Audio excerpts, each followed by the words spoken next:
Ketemu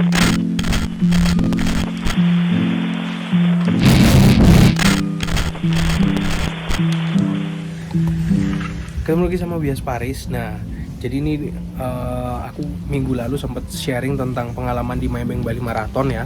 Itu tentang gimana kita bisa berusaha konsisten. Nah, tetapi waktu lari ini ada sedikit cerita yang belum aku ceritain di episode lalu, minggu lalu maksudnya. Jadi ini akan aku ceritain di episode kali ini, seperti itu. Nah, jadi ceritanya waktu lari itu aku udah sempat bilang bahwa aku lari dengan jarak 21 kilo itu dengan catatan waktu 2 jam 38 menit, seperti itu ya.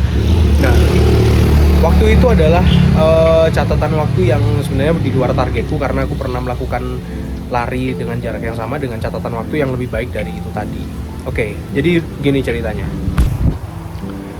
Oke, nah kenapa kok aku bisa dapat catatan waktu di bawah ekspektasiku, di luar ekspektasiku? Itu karena memang kondisi pada saat itu aku tidak siap karena habis sakit, satu. Yang kedua, istirahatnya kurang karena perjalanan dari Batu cukup jauh dan istirahatnya jadi kurang.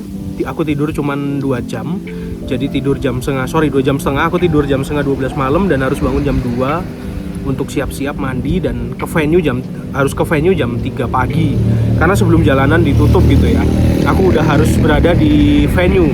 Seperti itu. Oke, kemudian singkatnya kenapa kok aku juga telat? Yang kedua adalah faktor sakit perut.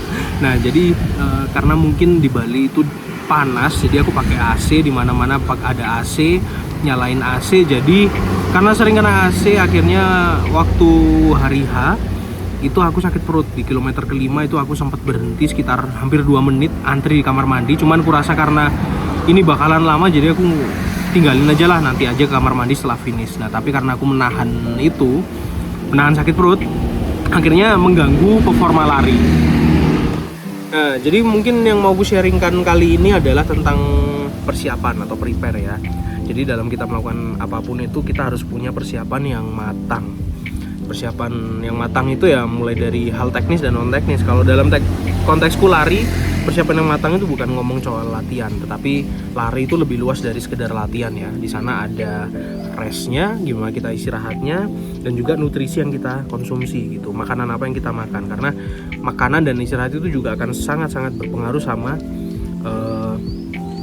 performa lari kita. Nah, itu tapi faktor dari dalam nih yang dimana kita bisa ngatur sendiri. Tetapi juga banyak hal-hal yang di luar ekspektasi atau di luar kontrol kita. Kayak dalam konteks lari, misalkan cuaca. Nah, cuaca itu juga akan sangat berpengaruh sama performa lari. Karena ya aku biasa lari di cuaca dingin ya, di suhu 15 derajat, 17 derajat di Batu. Itu cukup dingin dan enak, jadi keringatnya nggak keluar banyak.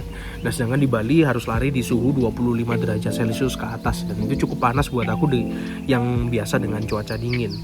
Seperti itu. Nah, itu juga bisa dibilang faktor eksternal yang bisa menyebabkan performa lariku berubah atau tidak sesuai dengan ekspektasiku. Nah, tapi sebenarnya hal itu bisa ditanggulangi ya. Jadi bisa ditanggulangi dengan apa? Mungkin aku bisa prepare lebih baik ya, istirahat lebih cukup, makan lebih baik. Kemudian mungkin kalau faktor eksternal, aku mungkin bisa stay di Bali dulu 3 hari minimal atau 2 hari sebelum race. Jadi nggak 1 hari datang dari cuaca dingin langsung ke cuaca panas ya. Jadi aku ada adaptasi dulu supaya aku bisa adaptasi dengan cuaca di sana sebelum mulai lari. Mungkin waktu adaptasi aku jogging pelan waktu di Bali supaya adaptasi juga dengan cuacanya. Jadi well prepare dalam segala situasi itu penting.